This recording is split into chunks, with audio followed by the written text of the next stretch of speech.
All right, well, good evening, everyone. My name is Tracy Kateley. I am the Information Technology Director here at Summit Pacific Medical Center. I want to go ahead and introduce myself. I have been in the IT spec for, the past little over 35 years. I've been in healthcare for over 25 years, and previous to that, I was in the legal vertical for a little over 10 years. So I'm a graduate of Grand Canyon University. I'm presently attending Western Governors University, pursuing my MBA in IT management. And I'm very fortunate to be here at Summit Pacific. I've been working in critical access now for, it would feel like probably close to 20 years. It's been a long time. I came from a small hospital out in Texas that was part of a larger health system, part of Quorum Health, Big Bend National. We were down by Big Bend National Park, and we like to practice what we call frontier medicine. And literally, we were 90 miles from the Mexican border. It was a wonderful place to live, but a little too dry, a little too warm, and I really love it here in the state of Washington. Very, very grateful to be here. I've been with Summit now since May of last year. We've gone through a ton of changes here at the organization from a technology standpoint, and really just shoring up the organization. So I'm grateful to work with such amazing leaders, such wonderful caregivers, and such a professional organization. I can't tell you how lucky the community of Grays Harbor is to have Summit and for me to be a part of it. I just truly am very blessed. So with that, a couple of housekeeping items. I'm going to just go ahead and talk about our disclaimer real fast. This presentation is provided as a public service by Summit Pacific Medical Center for informational purposes only. As mentioned, any mention of commercial products within the presentation is for information only. It does not imply recommendation or endorsement by SPMC. The material that I've pulled today, most of it comes from the National Institute of Standards and Technology, or NIST, which is part of the U.S. Department of Commerce. So if you have if you're interested in doing any research on cybersecurity for your business, for your personal, NIST is a great place to start. Tons of resources, lots of presentations, lots of videos. I think it's a good complement to what we're just going to talk about today, which is going to be very high level. So let's move on. What is cybersecurity? And I'm going to close my door just in case anybody decides they want to walk in. You don't have to see that. Cybersecurity basics. What is cybersecurity? Protecting electronic devices, associated data, and information. Let's talk about that in a little more detail here. So, in a nutshell, protection from outside elements or nefarious threats. The goal is to protect your data, whether it's your company data or your private data, your personal data. You want to do everything that you can to ensure that someone doesn't get access to your information. Just as an example, HIPAA, the Health Information Portability and Privacy Act. So basically, HIPAA is out there as a means to provide information across platforms. It was not designed as a means to protect information. However, it has taken that on as part of its role. So the goal was to be able to share information from one facility to another, one doctor to another, one provider to another, without being too cumbersome. But at the same time, we in the IT field and we as organizations in healthcare had to look at that and say, hold on, we can't just share this arbitrarily. We have to be very careful with it. We have to protect patient information, or PHI, patient health information, and so that your social security numbers, your phone numbers, your addresses, your billing, those kinds of things aren't compromised. And it happens, but we do everything that we can to protect that. I am very fortunate. I have never been part of a breach, and I knock on wood. I never want to be part of a breach. So we take very active steps here at the organization to ensure that we don't do that. And we've beefed up our security over the last 6 months, which was something they were planning to do already, but I'm fortunate enough that I got to walk in and take some of the credit for that, along with my team. So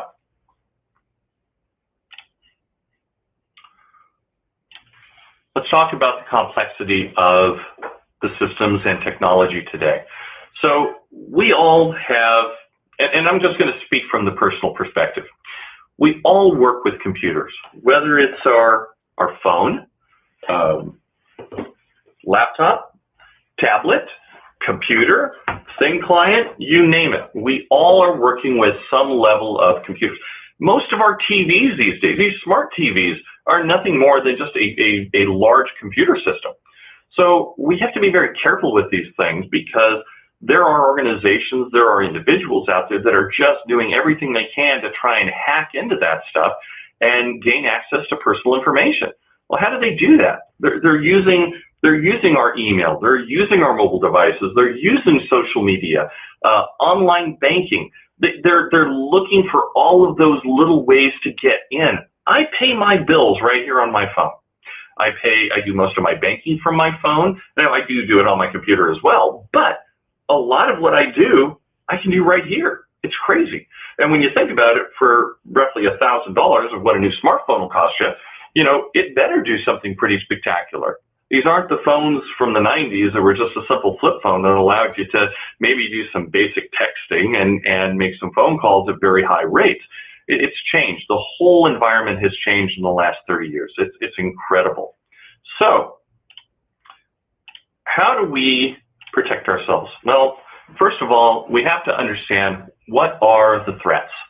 And the threats are, they come at us from every which way, every conceivable notion, and they do it in ways that sometimes are very simple, you know.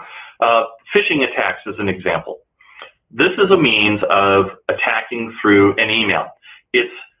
I'm asking you a very simple question. I'm pretending to be somebody else, and I'm really hoping you're going to go ahead and click on something for me that's going to allow me to download a piece of software to your computer and gain access to either your computer or your network, or both.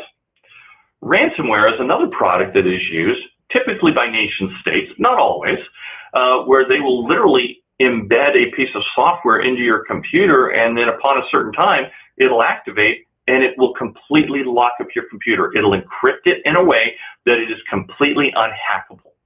And the only way to get into it is with a password.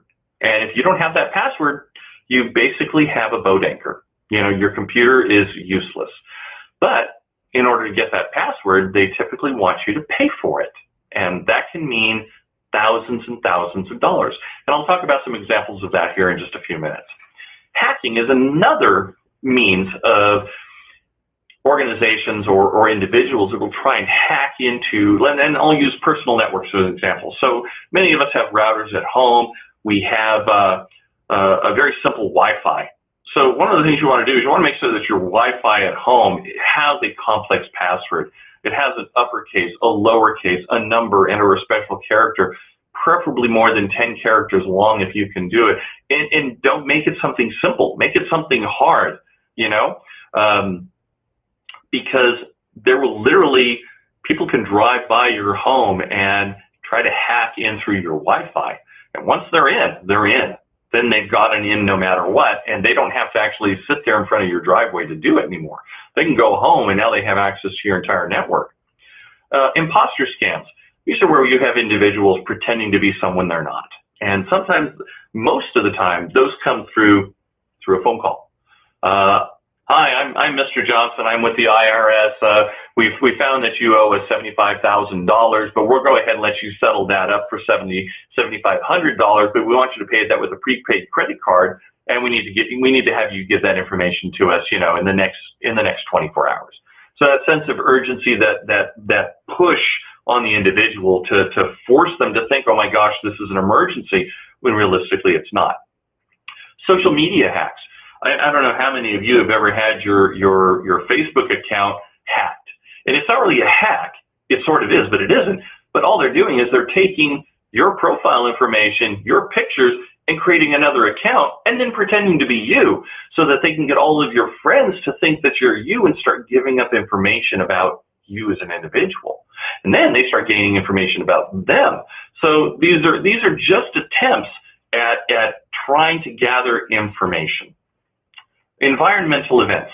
Let's talk about that for a moment too. So we here in Grace Harbor have been hit with snowstorms, ice storms, rainstorms, flooding, high tides. It's just been a slew of things in the past, 2 weeks that it's been crazy. And I know individuals that have had, water right up to their doorsteps. It's been challenging. So how do we protect our information in the event of a flood or in the event of a major wildfire? We see those happening all over the country right now too. And I've been in those wildfires down in Southern California where I grew up. So it's talking and understanding what those threats are is kind of the key to understanding how do we protect ourselves from them. So let's talk through this in a little more detail. Phishing attacks. These are socially engineered, which involve trickery. They're designed to get an individual to think I need to click on something. How many of you have ever received an email that came across, said, your computer delivery has been delayed. Please click this link for an update on the tracking. Well, I know darn well when I'm buying a computer because, to go out and spend, a couple $1,000s on a device, believe me, I'm going to know and I'm going to be tracking it. So when I see something like that come across, I know instantly this is a phishing scam. I didn't order a computer and I know that I don't have anything coming to me for free. And anytime someone offers you something for free, it's probably not as free as you think it is. So just keep that in mind. But the goal is to get access to your computer. And once you click on that link, once you open that Pandora's box, now they have access. They install a simple little piece of software that you can't even detect. And the next thing you know, they have access right into your computer. And then from there, they start hitting all of your other devices. They hit your Amazon devices. They hit your kids' machines. They hit your tablets. They hit your phones. Eventually, this stuff everything gets hacked. So, and sometimes you may not even know it for months until they find that one little piece of information, and then suddenly your bank account's been drained. Your credit cards, suddenly you have, $300,000 in new credit card debt that you had no idea about. So, another area is what's called spear phishing. And when I say spear phishing, I literally mean the idea behind taking a spear, throwing it into the water, hitting that fish. Okay, these are targeted attacks. This isn't just a broad scheme. I'm going after one individual. And as an example, we had an email that came through a few weeks ago that looked like it had come from the CFO. It hadn't. Okay, it was very clear it had. The email address didn't even have the Summit Pacific domain name. It actually came from a Gmail account. So it was very clear it was not from the CFO. But the message was very simple. It said, "Hi, this is the CFO. I see that you haven't looked at your timekeeping. Could you go ahead and click on this link and approve your time?" It was that clear, and it seemed to make a lot of sense, except that we know darn well that's not how we do things here at Summit. So we had a few people who recognized it, reported it. We were able to block it immediately. And the one thing that most of us don't realize is that one individual will be the point of entrance for just about anything in an organization or at home. My kids are a great example. When they were growing up, they tended to get viruses on their computers all the time after just about destroying my one laptop that had my IRS records on it. And I mean, I literally lost a ton of stuff. So I ended up buying my girls their own little netbooks. And then I gave them a way to simply restore it. They didn't have data that they had to maintain. So I was able to keep them off my personal stuff or my wife and our private stuff so that they didn't have to use our computer to do their schoolwork. They had their own little device. It was relatively inexpensive. It was cheap. And if it blew up, I could easily restore it with just a push of a button. It was simple.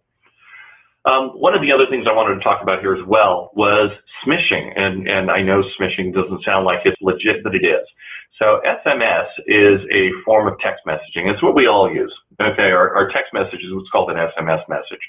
And there are reports in the last year, actually last couple of years, where organizations or individuals are trying to hack phones with the use of a text message. And it may look like it's coming from a friend of yours, and it'll have a link included, and they'll ask you to click the link from within the message, and then suddenly your phone's been compromised and it's hacked. So how do you prevent that? Well, first of all, I know that, and I had one of these things happen to me about 1.5 years ago. I got an email from one of my coworkers, or a text message from one of my coworkers, that I know darn well would never ask me about my finances, would never ask me about my loan status. And it just seemed really odd. The phone number didn't match, none of it matched, so it was an automatic delete and block, you know. But we get caught up, you know, people get busy, we start looking at things and we're not paying attention, and the next thing you know, you click on something you shouldn't have and you've lost access to your phone, or you've lost access to your tablet, or your computer's been compromised, and now everything on your computer has been completely wiped out. So those are the kinds of things we need to be very careful of. So let's talk about ransomware. A little over 1.5 years ago, actually it was probably about 2 years ago, when I lived in Texas, my wife used to work for a university down there that was hit with ransomware, and specifically the WannaCry virus. And they say WannaCry because it literally makes you want to cry from an IT perspective, because what happens is they install an application that literally encrypts your entire hard drive so that nothing is usable. And the only way to get that information out is to pay a ransom, usually in cryptocurrencies such as Bitcoin or Shiba Inu, or some other untraceable means, $5, $10, $15, $100,000, okay, to get your information back. In some cases, I know organizations that will actually pay that and hope to get their information back. But there's no guarantee they're actually going to give you that password once it's deployed, you know, to open up your machine and get your data back. And there's no guarantee that virus isn't going to reinfect your machine in 6 months or 2 months or a year. So the goal is to make sure that you have good backups and that your data is stored somewhere, not just in one place. So I have data on my phone. I have that same copy data on my laptop. I've got it in iCloud. I've got it in Office, Microsoft Office, in the cloud version. So I have my data stored all over the place, you know, and I try to maintain keeping everything up to date. But one of the things that I don't do is my files, my paper files, I still need to scan that stuff and put it up in there. So that way I don't lose anything should I ever end up with ransomware. Hacking. We use hacking. Hacking is often considered a kind of a derogatory term, but it isn't always. So I use hackers, professional hackers, to do what are called penetration tests against the organization to see whether or not we are capable of supporting an attack, or preventing an attack, I should say. So that way, should someone decide that they want to attack my organization, they're not going to get in. And they can also do, you know, there are groups out there that'll do what are called a DDoS attack, where they'll literally flood a website, the public website or an application website with so much traffic that no one can get through and no one can log in. And that's what we call a DDoS attack. It just prevents an organization from being able to move forward and conduct business. These don't typically happen at home, but as I mentioned earlier, I could sit in front of, in any neighborhood and pick up usually 10 or 20 different Wi-Fis, and one of those is probably going to be sufficient enough that I could probably hack it. Not too difficult. And that doesn't happen often. Most people really don't care, or most organizations don't care, you know, about individuals, but there are people out there that are no different than stealing from your car. So, imposter scams. This is another area that I really want to kind of focus in on. So I don't know, most of us at some point in time in the last 10 or 15 years have gotten some sort of a phone call from the IRS or from some government sounding agency that just wasn't necessarily on the flag. These are individuals that are looking to try and trick you with a sense of urgency, with a sense of panic, okay, so to speak, to get you to pay up in some way or another. Hi, Mr. Johnson, I'm with the IRS. We see that you owe $75,000 in back taxes, and I'll use the example that I did before. If you go ahead and pay us today or tomorrow using some form of, maybe an Amazon account or a prepaid credit card, we can go ahead and resolve this for $7,500.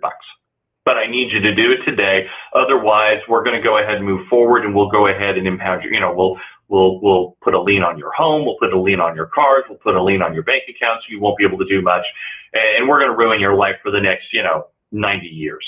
And that's just the way it is. And they're horrible individuals. I mean, these are just the worst of the worst, and they attack those that we care about the most. My parents, my family, my wife. My wife got one of those calls about 2 years ago, as a matter of fact. She called me while I was at work in tears saying, Tracy, I don't understand. Why did they say I owe all this money? I thought we were doing our taxes. And I said, honey, hold on. We are doing our taxes. We are paying our taxes. We don't owe any money. We get money back every year. So I need you to just stop. Give me the information. So I did a little lookup. I was able to find out that this individual was actually located here in Washington based on the area code. Didn't do a very good job of covering his tracks, which is unusual. But I was able to hunt down to within a few blocks of where this individual was located, and I called him on it. And I called him and I said, so I understand that you spoke with my wife and we owe you this, and if we pay you, and I told him, I said, this is bull. I said, it's just not right. It's not legal. And I figure you probably have about 30 minutes before the feds start knocking at your door, because I've already reported you. And you can actually report these kinds of calls to the FBI. They actually have a way of doing that, and you can just Google that and find that information. So if you ever think that you've been scammed or potentially being scammed, you can report that information directly up to the FBI, and they will investigate it. All right. So moving along here. Sorry, got to move things around a little bit. Let's talk about environmental threats. So, given all the changes that we've had going on here lately with the flooding, with the snowstorms, with everything else that's going on, the possibility of earthquakes, living next to a massive volcano, living next to the Cascadia fault line, the possibility of something happening is not a matter of if, but when. Well, and when can be a very long time from now.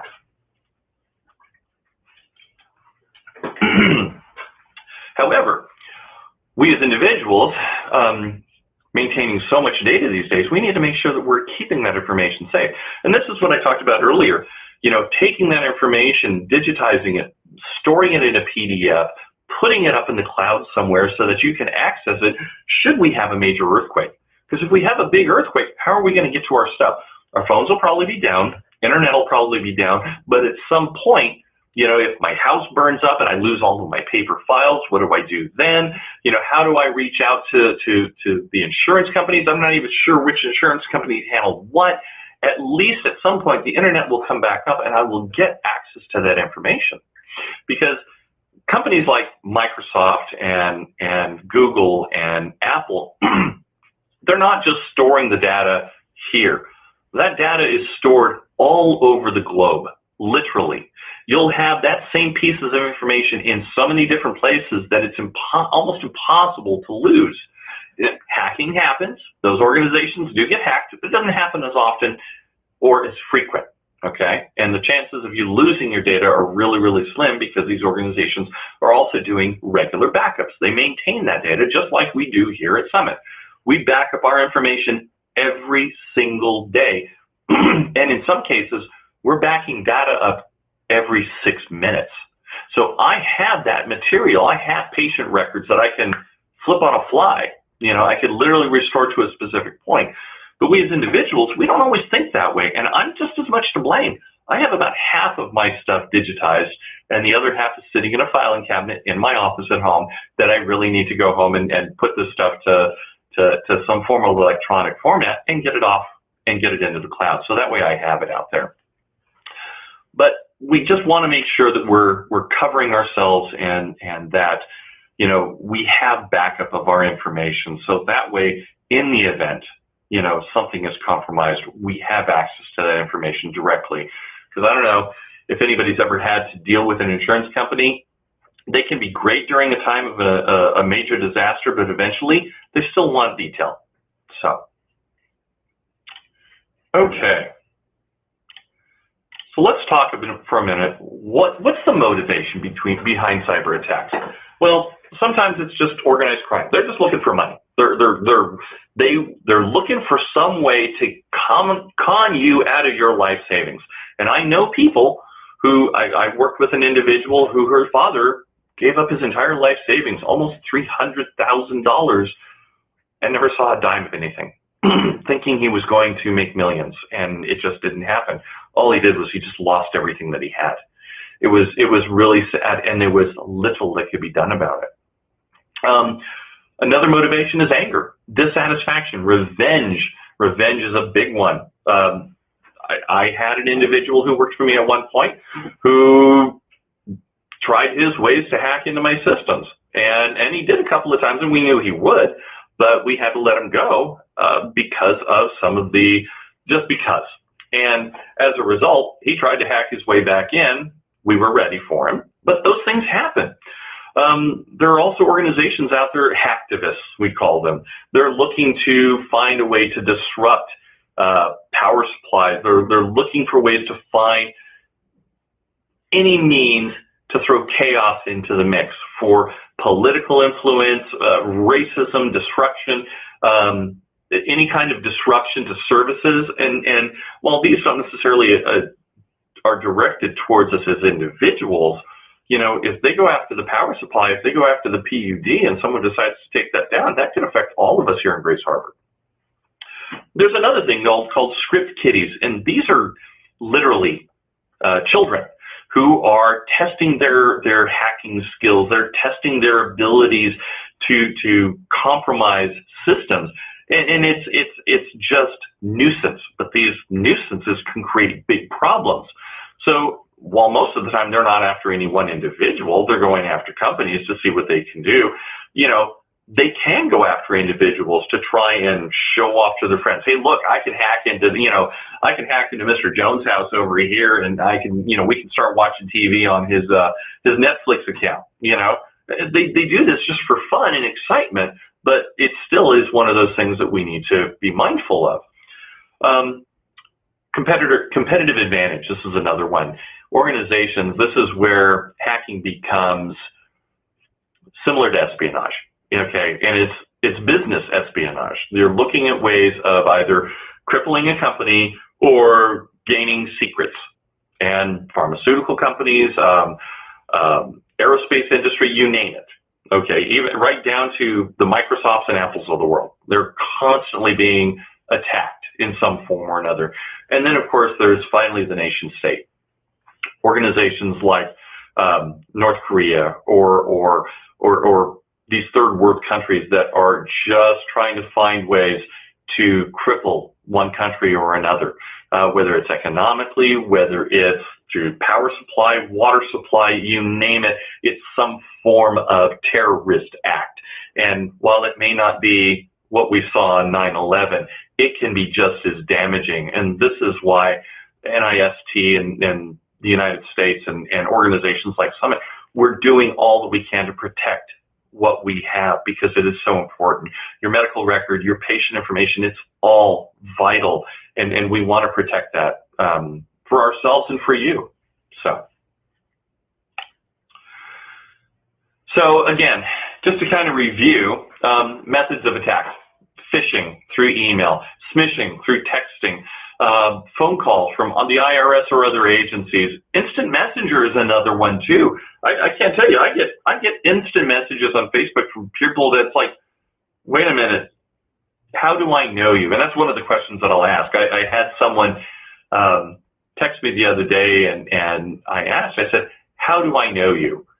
And the individual came back and said, through so-and-so. I said, okay, then where did we meet? And I never heard back. And I asked again, where did we meet? And they never answered. And so obviously it was one of those things that it just wasn't a legitimate individual, but they were pretending to be someone else. Be mindful of memes, okay? Those little things that, the funny little things. So how old were you in 1979, or how old were you in 2001? That's an attempt to figure out your age, to figure out what year you were born, so that they can try and hack a piece of information from you. That little piece is a big deal. They probe you, you know. Show me a picture. Everybody posts a picture of your dog. Well, how many times do we post a picture of our dog and then put our dog's name underneath it? Well, this was my dog Molly, and I don't use my dog's name for passwords or anything like that. But this was my dog Molly, you know, 2 years ago before she passed away. Well, for a lot of people, pet names are the biggest password in the world, and it's the one thing we should never use, but we do. Many people still do. How many children do you have? What are their ages? You know, it's what was your mother's maiden name? What was your mom's maiden name? It's those kinds of things that they're looking to gather information so they can research you, and they do. They will take the time to look at your profiles. They'll look at your LinkedIn profiles. They'll go after everything that they can to try and figure out a way to hack you. So, what do we do? And this is important. So one of the things that we kind of tell people today is don't use a password, use a passphrase. And I have an example here. My favorite actress is Betty White. And you'll notice that I've got capitals in all of these, but I also have the number 3 for the E in Betty. And I have an exclamation point. That right there is virtually unhackable, okay, unless you know exactly what it is. Oops, let me go back here. The length, the complexity, it has a number, it has capital letters, it has a special character, and spaces are special characters as well. So those are the kinds of things that we want to keep track of. You know, don't just use a simple 8-digit passcode. It's hackable, it's easy. The other thing, when you're signing up for accounts, if you can, and I know this isn't always the case, but if you can't, don't use your name. Don't use your first initial and your last name, okay? Sometimes we can't help it. They have to use an email address, so we use an email address. And sometimes that has our name in it, sometimes it doesn't. But anytime you're using your name, that's 50% of the password right there. I mean, that's 50% of the hack. I have 50% of the way to get in. So using a very long and very strong passphrase is very helpful. Another thing, run updates on your operating systems. That means on your tablets, on your iPad, on your iPhone, on your Windows computer, on your Google machines. Run those updates at least monthly, preferably weekly, because things change on a regular basis. It's dynamic. Most of the time it'll be nothing. But that one time that you didn't do it and suddenly you have a weakness and your machine gets hacked, you're going to regret it. I know I would. Use an antivirus product. Doesn't matter if you have an Apple device, a Windows device, a Google device, use an antivirus product. You don't have to go and spend,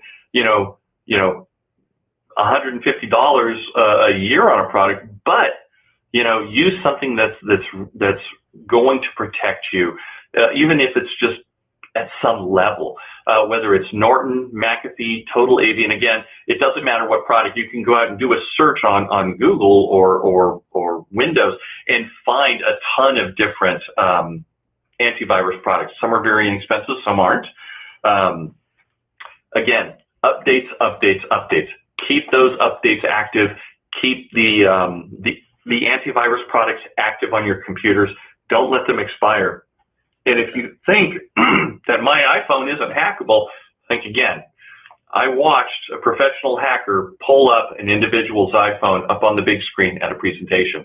It was terrifying to watch because he just said, I need someone. And the guy said, okay, I'm here. My name is so-and-so. And within 20 seconds, the guy's phone was being displayed up on the big screen for everyone to see. It was kind of scary. Phishing scams, again. Don't click on email links. Don't open unsolicited attachments. Don't reply to unknown messages. Don't engage at all.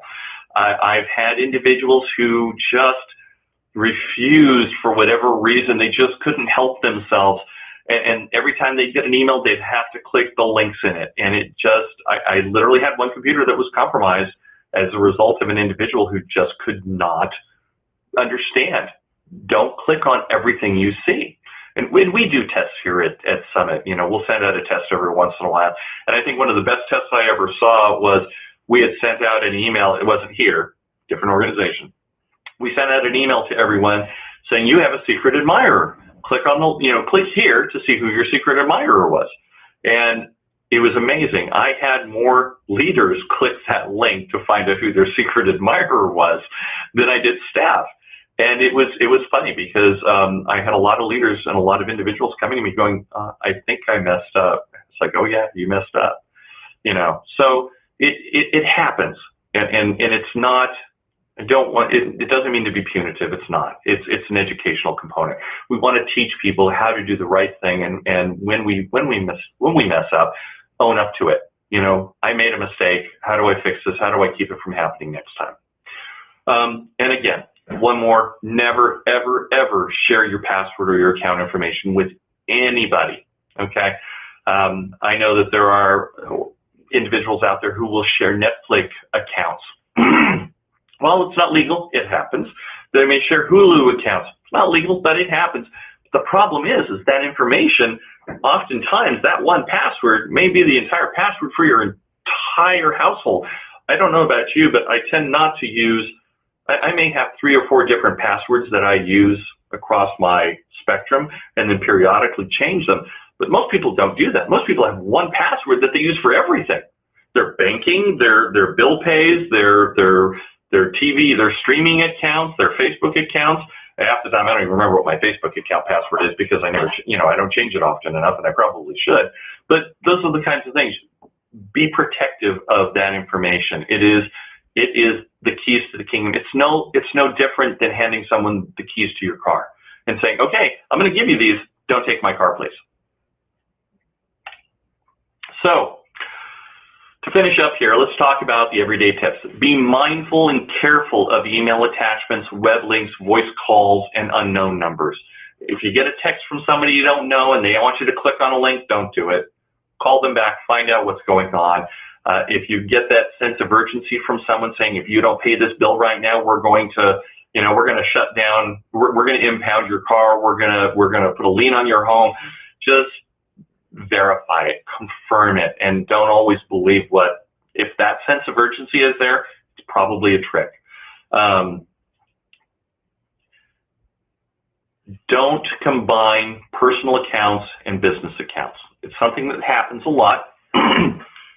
I do my schoolwork on my personal device. I don't do my schoolwork on my work computer. I could, but I don't. Okay, it's just one of those things. It's good practice. You know, keep your accounts separate. Keep your personal life and your business life separated. Just a good word of caution. Multi-factor authentication. This is something I wanted to talk about because we all hate multi-factor authentication. That means I'm going to log into the system, and then it's going to text me a message, and I have to approve it. And I do this with Verizon. So I'll get into my Verizon account, and I'll have to log in, and then it's going to send a message to my phone asking me, or actually I take that back. I log into my phone, then it will actually send me an email that I have to log in on the computer in order to let myself in so that I can go ahead and pay. It's there for a reason. And whenever you have the opportunity to set up multi-factor authentication, do it, because it ties your account to your phone or some other device that allows you to verify with a response. I'm logging in, I'm saying who I am, and now the system is going to double check back with me to make sure that I am me and that I'm not logging in from somewhere else and it's a problem. Now, it does become an issue if you ever change your phone number, and I've had to do that recently, so I have to think about that ahead of time, go in and reset all the multi-factor authentication so that it now has my new phone number, and then I can reset all of that. Never download software from an unknown web source, okay, a web page. Unless you know where it's coming from, just don't do it. It's scary. If you're not sure, get someone For our older generation, if you're just not sure, get your kids involved. You know, for those of us that are my age, get your kids involved. They're often very good at understanding what this and how these things work. So get them involved. Don't be afraid. You know, it's just a good practice to not download things unless you really know where they're coming from and are absolutely sure of the security behind it. Again, never give out username and passwords to anybody, not family, not friends, not anybody. Lock your computer when you walk away from it. I know I say this all the time here at the organization. If you step away from your computer, lock it, but you know, it happens. I mean, if I have a housekeeper in the house, leave my computer open, that housekeeper now has access to everything I have if I'm not paying attention. And consider using a password management application. There are products out there for those of us that have a lot of passwords or tend to keep a few, where you keep them up to date so that you know what your passwords are and you can go back to them at any point later. Like I said, I don't reset my Facebook password very often, but I still need to know it. Now I can have that email sent to me and I can reset it and all of that, but sometimes it's just easier if I keep it locked up in a secured application that requires me to put in a passcode or facial recognition or something before it'll allow me in there. So that way I know where my passwords are and I know what they are, and anytime I need to update them, I can. So that's all I have. Do we have any questions? I saw a comment earlier, and I'm grateful that I was able to provide some information to you, but do we have any questions from the live stream?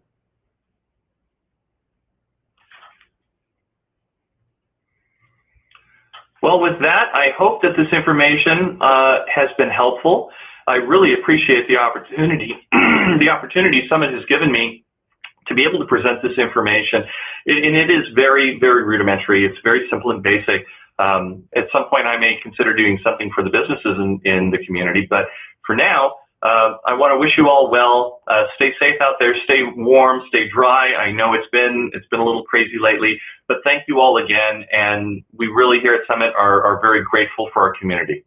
So thank you all very much, and take care.